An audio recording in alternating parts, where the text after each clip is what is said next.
Sir നമസ്കാരം. നമസ്കാരം. LDF അല്ലാതെ മറ്റാരുണ്ട് എന്നതായിരുന്നു ഈ കഴിഞ്ഞ 2026 നിയമസഭാ തെരഞ്ഞെടുപ്പിൽ LDFിൻ്റെ ടാഗ് ലൈൻ. ഈ ടാഗ് ലൈനോടൊപ്പം മുൻ മുഖ്യമന്ത്രിയും ഇപ്പോഴത്തെ പ്രതിപക്ഷ നേതാവുമായ പിണറായി വിജയൻ്റെ വലിയ മുഖം തന്നെയാണ് ഓരോ ഫ്ലക്സിലും അടിച്ചു വച്ചിരുന്നത്. ഏതാണ്ട് 15 അടി നീളത്തിലും വീതിയിലുമൊക്കെയാണ് പല സ്ഥലങ്ങളിലും പിണറായി വിജയൻ്റെ കൂറ്റൻ ഫ്ലക്സുകൾ ഉയർന്നത്. ഉദയനാണ് താരം എന്ന സിനിമയാണ് എന്നാണ് എൻ്റെ ഓർമ്മ. അതിൽ ശ്രീനിവാസൻ്റെ കഥാപാത്രം പറയുന്ന ഒരു ഡയലോഗുണ്ട്, എൻ്റെ തല എൻ്റെ ഫുൾ ഫിഗർ, എൻ്റെ ഫുൾ ഫിഗർ എൻ്റെ തല എന്ന മട്ടിൽ പിണറായി വിജയൻ്റെ മുഖം മാത്രം കാണിച്ചുകൊണ്ട് LDF അല്ലാതെ മറ്റാരുണ്ട് എന്ന് ഒരു പരസ്യ ബോർഡ് കേരളത്തിൽ അങ്ങോളം ഇങ്ങോളം പ്രചരിപ്പിക്കുന്നു. LDF അല്ലാതെ മറ്റാരുണ്ട് എന്ന് പറയുന്ന ടാഗ് ലൈനോടൊപ്പം പിണറായി വിജയൻ്റെ മുഖം ചേർത്ത് വയ്ക്കുന്നതിലൂടെ പിണറായി അല്ലാതെ CPMനെ മുന്നോട്ട് കൊണ്ടുപോകാൻ മറ്റാരുണ്ട് എന്നുള്ളൊരു സന്ദേശം തന്നെയാണ് അതിലൂടെ ഒളിച്ചു കടത്തിയത് എന്ന് പിന്നീട് CPMൻ്റെ താത്വിക മുഖങ്ങൾ എന്ന് വിശേഷിപ്പിക്കപ്പെടുന്ന പി രാജീവും അതുപോലെ M സ്വരാജുമെല്ലാം പറയുന്നത് കേട്ടു. വൈകിയാണല്ലോ ഇവരിൽ പലർക്കും വിവേകം ഉദിക്കുക. തെറ്റുപറ്റിയത് ഒരുപക്ഷെ 1 വർഷം കഴിഞ്ഞൊക്കെയാണ് അവർ സമ്മതിക്കാറുള്ളത്. ഇവിടെ പറഞ്ഞു വരുന്നത് CPMൽ മറ്റാരുമില്ല, തനിക്കൊരു 2ാം നിരക്കാരനായി അല്ലെങ്കിൽ തനിക്ക് തത്തുല്യ സ്ഥാനീയനായി എന്നൊരു മനോഭാവം വളർത്തിക്കൊണ്ടുവരികയും അക്ഷരാർത്ഥത്തിൽ CPM നാഥനില്ല കളരി പോലെ മാറിയിരിക്കുന്നു. പിണറായി വിജയനെ സംബന്ധിച്ചിടത്തോളം അദ്ദേഹത്തിൻ്റെ പ്രായം ഒരു ഘടകമാണ്. അനാരോഗ്യം അതിലേറെ അദ്ദേഹത്തെ ബുദ്ധിമുട്ടിക്കുന്നുണ്ട്. ഈ സാഹചര്യത്തിൽ അദ്ദേഹം പ്രതിപക്ഷ സ്ഥാനത്തിരിക്കാൻ യോഗ്യനല്ല, അദ്ദേഹത്തിന് അതിനുള്ള ആവതില്ല എന്ന് തന്നെയാണ് CPM കണ്ടെത്തിയിരിക്കുന്നത്. മാത്രമല്ല, പ്രതിപക്ഷ സ്ഥാനത്തിരിക്കുന്ന പിണറായി വിജയൻ CPMന് അവമതിപ്പുളവാക്കുന്നു. പ്രതിപക്ഷ നേതാവ് എന്ന രീതിയിൽ ഒരു കാരണവശാലും പിണറായി വിജയന് ആ സ്ഥാനത്തിരിക്കാൻ കഴിവില്ല. VD സതീശനെ പോലുള്ള ഒരു മുഖ്യമന്ത്രി ഭരണം മുന്നോട്ട് കൊണ്ടുപോകുമ്പോൾ സഭയിൽ പ്രതിപക്ഷ നിരയിൽ നിന്നും ഒരു കൗണ്ടർ പോലും പറയാൻ പ്രതിപക്ഷ നേതാവ് എന്ന രീതിയിൽ പിണറായി വിജയനാവുന്നില്ല. ഇവിടെയാണ് CPI എന്ന മുന്നണിയിലെ പ്രധാന ഘടകകക്ഷി നേരത്തെ ഒരു ആവശ്യം ഉന്നയിച്ചിട്ടുണ്ടായിരുന്നു. പ്രതിപക്ഷ നേതൃസ്ഥാനം പിണറായി വിജയനാണെങ്കിൽ പ്രതിപക്ഷ ഉപനേതൃസ്ഥാനം CPIക്ക് കിട്ടണം എന്നുള്ളതായിരുന്നു ആവശ്യം. എന്നാൽ തെരഞ്ഞെടുപ്പ് കഴിഞ്ഞ് നാളെ ഇതുവരെയും അവർ അതിനോട് അനുഭാവപൂർവ്വം പ്രതികരിച്ചിട്ടുണ്ടായിരുന്നില്ല CPM. എന്നാൽ കഴിഞ്ഞ ദിവസം സഭയിൽ പിണറായി വിജയനോട് KN ബാലഗോപാൽ എന്ന CPMലെ തലമുതിർന്ന നേതാവ് എഴുന്നേറ്റ് നിന്ന് ക്രുദ്ധനായി പറയുന്നു, നിങ്ങൾക്ക് എന്തെങ്കിലും ഒരു വാക്കൊന്ന് സംസാരിച്ചുകൂടെ, എന്തെങ്കിലും വായ് തുറന്നൊന്ന് മിണ്ടിക്കൂടെ എന്ന് ചോദിച്ചപ്പോൾ പിണറായി വിജയനും അക്ഷരാർത്ഥത്തിൽ തൻ്റെ കസേര ഇളകുന്നതായി മനസ്സിലായി. പിണറായി വിജയനെയും MP ഗോവിന്ദനെയും കോർണർ ചെയ്ത് CPMൽ പുതിയൊരു അച്ചുതണ്ട് രൂപം കൊള്ളുന്നു. ഈ സാഹചര്യത്തിൽ KN ബാലഗോപാലിന് പ്രതിപക്ഷ ഉപനേതൃസ്ഥാനം കൊടുക്കേണ്ടി വരുമോ എന്നുള്ളൊരു ഭയാശങ്ക പിണറായി വിജയനുണ്ടാകുന്നു. മറ്റാരുണ്ട് തനിക്ക് പകരം എന്നുള്ളൊരു ധാരണ വെച്ച് നടക്കുന്ന പിണറായി വിജയൻ അത് ആലോചിക്കാവുന്നതിലും അപ്പുറമായിരുന്നു. 2026 തെരഞ്ഞെടുപ്പിൻ്റെ റിസൾട്ട് വന്നതിന് ശേഷം ഇന്നേവരെയും CPIയുമായി ചേർന്ന് ഒരു മുന്നണി യോഗം പോലും വിളിക്കാത്ത, LDFിൻ്റെ പാർലമെൻ്ററി യോഗം വിളിക്കാത്ത പിണറായി വിജയൻ ഇപ്പോൾ തത്വത്തിൽ അംഗീകാരമായിരിക്കുന്നു പ്രതിപക്ഷ ഉപനേതൃസ്ഥാനം CPIക്ക് കൊടുക്കുന്നതിന് വേണ്ടി. ഇതിലൂടെ ബാലഗോപാലിനെ വെട്ടുക, തനിക്കെതിരെ ഉയർന്നു വരുന്ന അച്ചുതണ്ട് നിഷ്പ്രഭമാക്കുക, ഇത് തന്നെയാണോ പിണറായി വിജയൻ ഉദ്ദേശിച്ചിരിക്കുന്നത് എന്നുള്ളതാണ് രാജ്മോഹൻ സാറിനോട് എൻ്റെ ചോദ്യം. പ്രതിഭേ, ഇവിടെ സംഭവിക്കുന്നത് ഒത്തിരി കാര്യങ്ങൾ നമുക്ക് ആലോചിക്കാം, കണക്ക് കൂട്ടാം, ചിന്തിക്കാം. അതിന് ചില ലോജിക്കൽ കൺക്ലൂഷനിൽ എത്തുകയും ചെയ്യും.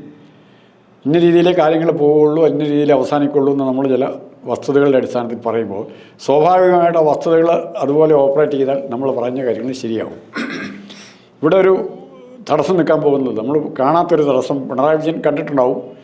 പക്ഷേ എളുപ്പവഴി ക്രിയേറ്റ് ചെയ്യാൻ നോക്കുമ്പോൾ അതിന് വേറൊരു വലിയ പ്രശ്നങ്ങൾ കിടപ്പുണ്ട്. ഏതെങ്കിലും കാരണവശാൽ CPIക്ക്, ഞാൻ CPIക്ക് അത് പിണറായി വിജയൻ മുൻകൈ എടുത്ത് CPIക്ക് കൊടുക്കുമെന്ന് നമ്മൾ ഇന്നലത്തെ ചർച്ചകളിലൊക്കെ പറഞ്ഞതാണ്. കാരണം CPIക്ക് കൊടുത്താൽ CPMലെ തർക്കങ്ങൾ ഒഴിവാക്കാനൊരു മാർഗ്ഗമാവും. അതിനൊരു എളുപ്പ വഴി എന്നുള്ള നിലയിൽ തനിക്ക് ഇഷ്ടകാലനെ വേണം പിന്നീട് കൊണ്ടുവരാൻ പറ്റുമോ എന്നറിയാൻ വേണ്ടി നോക്കുകയാണ്. പക്ഷെ ഇവിടെ മറ്റൊരു അപകടം കിടക്കുന്നത് CPIക്ക് ഉപനേതാവ് സ്ഥാനം കൊടുത്തു. ഡെപ്യൂട്ടി ലീഡർ CPIയിലെ ആരെങ്കിലും ആട്ടെ, രാജനോ ആരെങ്കിലും ആയിക്കോട്ടെ, അദ്ദേഹത്തിൻ്റെ പേര് തന്നെയാണ് പറഞ്ഞു കേൾക്കുന്നത്. അപ്പോൾ ആരെങ്കിലും ആട്ടെ, പിണറായിക്ക് വിശ്വാസമുള്ള ആൾ, അപ്പോൾ ഇവരാരെങ്കിലും ആയിക്കോട്ടെ. പക്ഷെ മറിച്ച് ഡെപ്യൂട്ടി ലീഡർ മുഖ്യമന്ത്രിയുടെ ആബ്സെൻസിൽ, അല്ല നമ്മുടെ പ്രതിപക്ഷ നേതാവിൻ്റെ ആബ്സെൻസിൽ യോഗം വിളിക്കുകയും സമ്മേളനം വിളിക്കുകയൊക്കെ ചെയ്യേണ്ട ആളാണ് പ്രതിപക്ഷത്തിന് വേണ്ടി.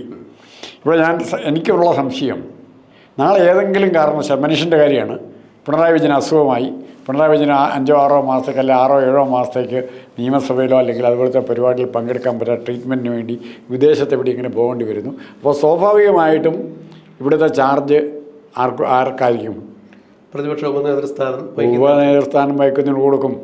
മുഖ്യമന്ത്രിയുടെ ചുമതല, പ്രതിപക്ഷ നേതാവിൻ്റെ ചുമതല എല്ലാം ആര് ചെയ്യും? ഈ ഉപനേതൃസ്ഥാനം വഹിക്കുന്ന ആൾ ചെയ്യേണ്ടതായി. അപ്പോൾ സ്വാഭാവികമായിട്ടും നേതാവാകും ഇതിൻ്റെ ലീഡർ. ഇടതുപക്ഷത്തിൻ്റെ CPMൻ്റെയും CPIയുടെയും നേതാവായിട്ട്, നിയമസഭാ കക്ഷി നേതാവായിട്ട് ഫലത്തിൽ ആര് പ്രവർത്തിക്കും?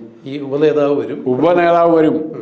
അങ്ങനെ ഒരു സിറ്റുവേഷൻ വന്നാൽ സ്വാഭാവികമായും പ്രതിപക്ഷ ഉപനേതാവിലേക്ക് ഈ സ്ഥാനങ്ങളെല്ലാം ചെന്ന് ചേരും.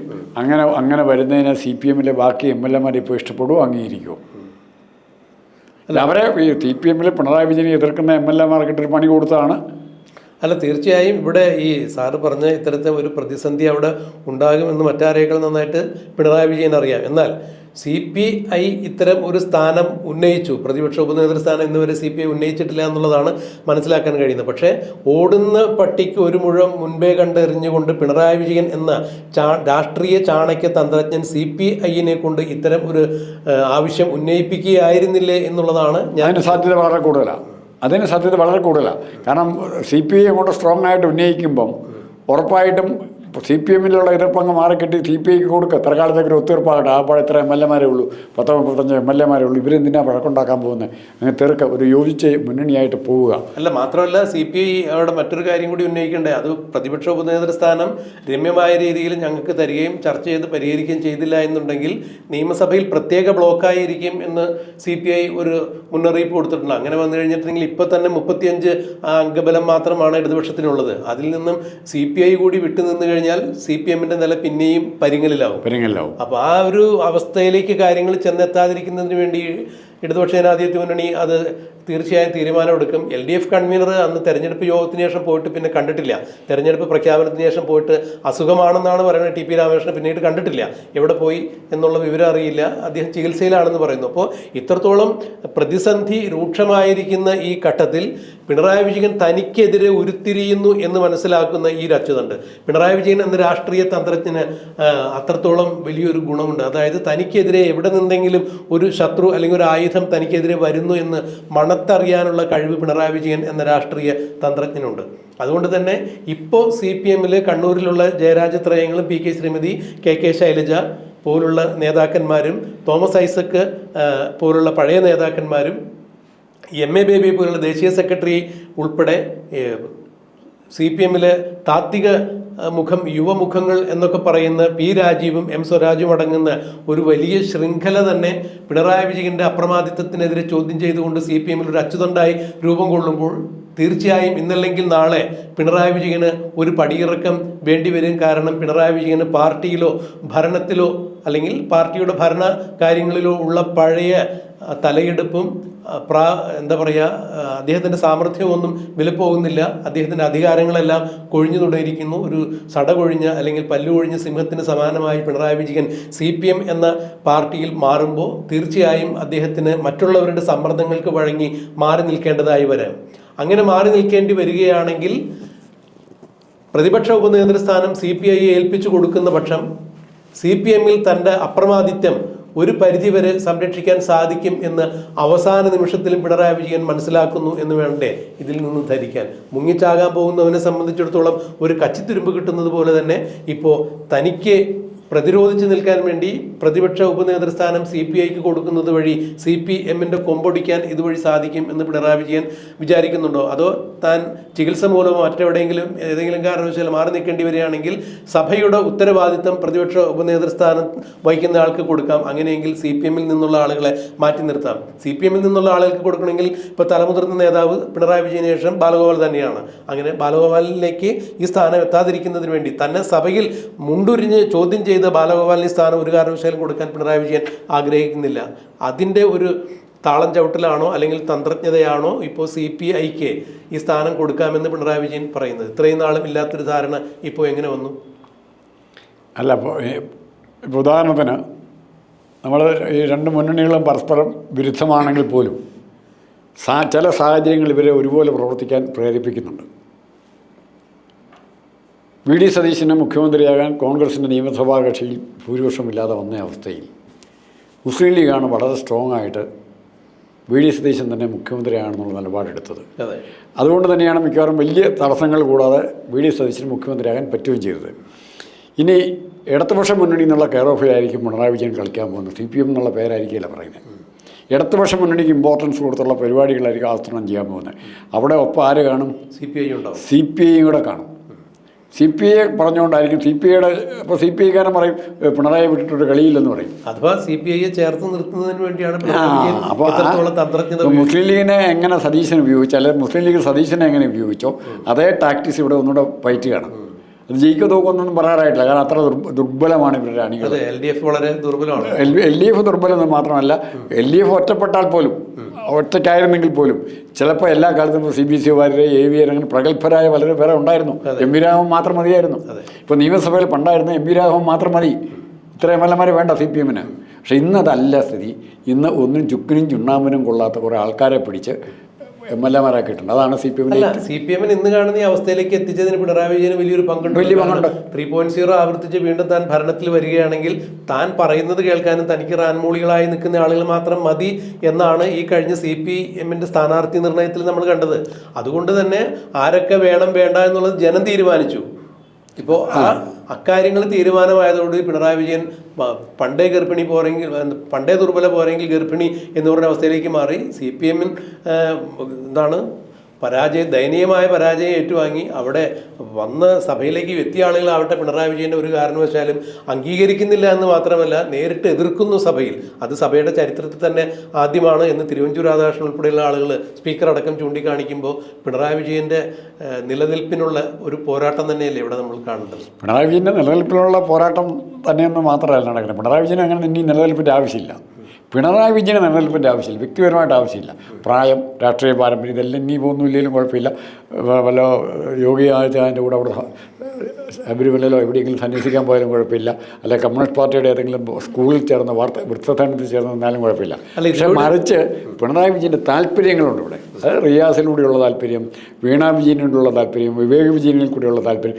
ഈ താല്പര്യങ്ങൾ സംരക്ഷിക്കാൻ പിണറായി വിജയനെ കൊണ്ട് പറ്റില്ല എന്നുള്ളൊരവസ്ഥ വരുന്നു. ഇനി പിണറായി വിജയൻ്റെ താല്പര്യങ്ങളില്ല, പക്ഷെ മറിച്ച് പിണറായി വിജയൻ്റെ വ്യക്തിപരമായ താല്പര്യങ്ങളെക്കാൾ പിണറായി വിജയന് വേണ്ടപ്പെട്ടുള്ള താല്പര്യങ്ങളുണ്ട്. അത് സംരക്ഷിക്കാൻ ഇനി പറ്റാത്തൊരവസ്ഥയായി. അല്ല, അതിങ്ങനെ ഈ ശിഥിലീകൃതമായി പോകുന്തോറും ഈ CPM ഇത്രത്തോളം ശിഥിലീകൃതമായി പോകുന്തോറും CPM-ൽ നിന്നുള്ള അടിയൊഴുക്കുകളിൽ മറ്റ് കോൺഗ്രസിലേക്കോ അഥവാ NDA-യിലേക്കോ BJP-യിലേക്കോ ഉണ്ടാവും എന്നുള്ളത് തന്നെയാണ് ഇപ്പോഴും നമ്മൾ കണ്ടുകൊണ്ടിരിക്കുന്നത്.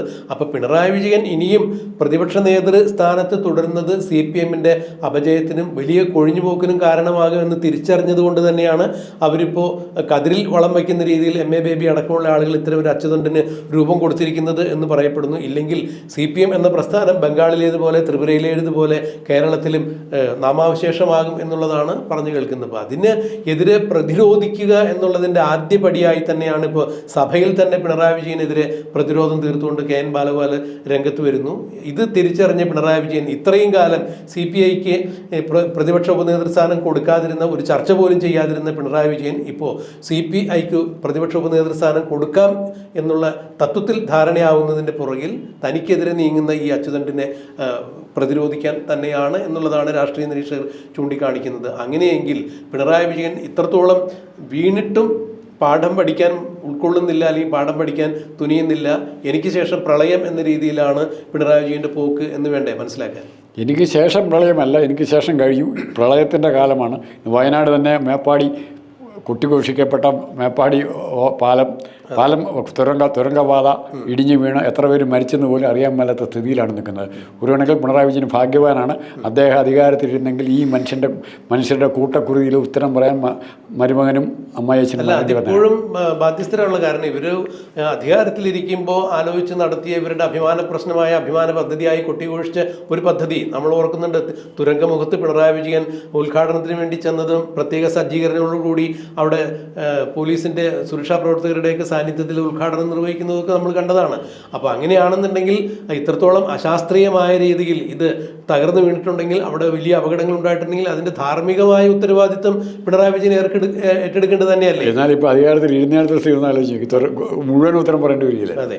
അപ്പോൾ തീർച്ചയായും അതിൽ നിന്നും പൊതുപ്രവർത്തകർ എന്ന രീതിയിൽ, അതിന് തൻ്റെ കാലത്ത് രൂപം കൊണ്ട ഒരു പദ്ധതി എന്ന രീതിയിൽ അതിൻ്റെ ധാർമ്മികമായ ഉത്തരവാദിത്തത്തിൽ നിന്നും ഒഴിഞ്ഞു നിൽക്കാൻ പിണറായി വിജയനോ CPM-നോ സാധിക്കും എന്ന് എനിക്ക് തോന്നുന്നില്ല. പാലാരിവട്ടം പാലം പണിതൊരുപ്പം നിന്ന് ചിരിക്കുന്നുണ്ട്. അതെ, അത്രേ ഉള്ളൂ. അപ്പോൾ നോക്കൂ, അത് ഇബ്രാഹിം കുഞ്ഞെന്ന അദ്ദേഹത്തിൻ്റെ മരണത്തിലേക്ക് വരെ കൊണ്ടുചെന്നെത്തിക്കുന്ന, അദ്ദേഹത്തിനുണ്ടായിരുന്ന ക്യാൻസർ മൂർച്ഛിച്ച് അദ്ദേഹം മരണത്തിന് കീഴടങ്ങുന്ന അവസ്ഥയിലേക്കൊക്കെ എത്തിച്ചത് ഇത്രത്തോളം കൊടിയ അപമാനം അദ്ദേഹത്തിനെതിരെ ഉണ്ടാക്കിയത് തന്നെയാണെന്നാണ് അദ്ദേഹത്തിൻ്റെ മകൻ ഉൾപ്പെടെയുള്ള ആളുകൾ പിന്നീട് സംസാരിച്ചിട്ടുള്ളത്. കൊടുത്താൽ കൊല്ലത്തും കിട്ടും എന്ന് പറയുന്നത് പോലെ അതിൻ്റെയൊക്കെ പരിണിത ഫലങ്ങൾ പിണറായി വിജയൻ അനുഭവിച്ചുകൊണ്ടിരിക്കുന്നു. പിണറായി വിജയന് പ്രതിപക്ഷ നിരയിൽ നിന്നല്ല ഇപ്പോൾ ശത്രുക്കൾ ഉണ്ടായിരിക്കുന്നത്, മറ്റിതര രാഷ്ട്രീയ നേതൃനിരയിൽ നിന്നല്ല, സ്വന്തം പാളയത്തിൽ നിന്ന് തന്നെ പിണറായി വിജയനെതിരെ പടയൊരുങ്ങിയിരിക്കുന്നു. ഈ പടപ്പുറപ്പാടിൽ പിണറായി വിജയൻ എന്ന പഴയ പടനായകന് പിടിച്ചു നിൽക്കാൻ പറ്റും എന്ന് എനിക്ക് തോന്നുന്നില്ല. പാർട്ടി തന്നെ ഒരു തുരങ്കപാതയിൽ അടിപ്പെടുമോ എന്ന് മാത്രം ആലോചിച്ചാൽ മതി. അതെ, അതെല്ലാം എന്താണെന്നുള്ളതൊക്കെ നമുക്ക് വിശദമായി കണ്ടറിയാം.